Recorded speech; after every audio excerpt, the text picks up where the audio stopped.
my father's name didn't appear on East Barnet Village War Memorial. Initially, I approached the local borough of Barnet. They were quite positive in their response, but said I had to prove to them that he was a war hero. The difficulty was the MOD didn't seem to have an awful lot of information that they could give me. So my husband and I decided we would find out ourselves.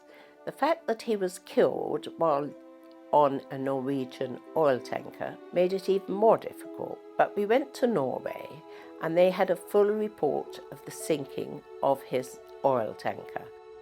The borough of Barnet did agree to put his name on the war memorial, and there was a large ceremony in 1995. Many of my family that were still left came, and the local councillors came, and one of them said to me, "Why is your father the only one named on the Second World War plaque?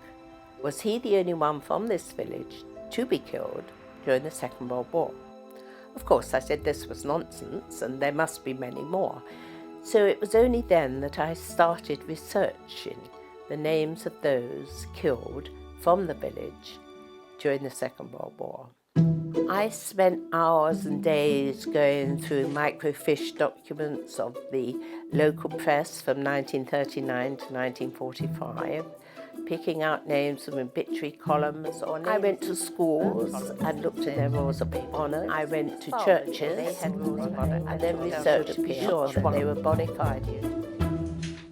When I had completed the list, there were 46 names.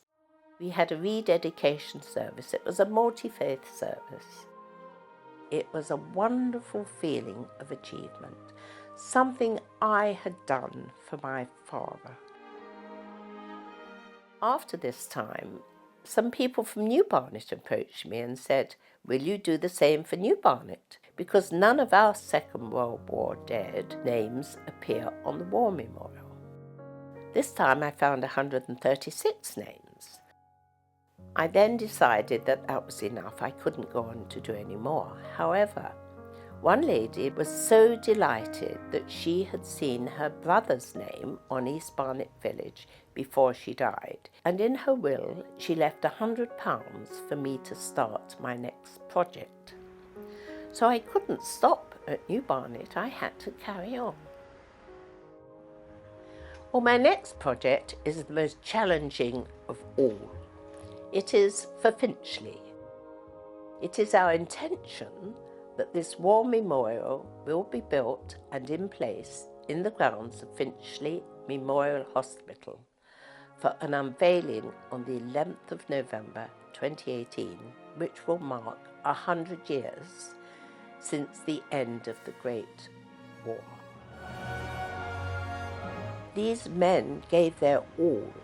They gave everything for their country. These were young men, so the least they deserve is to be remembered on a memorial.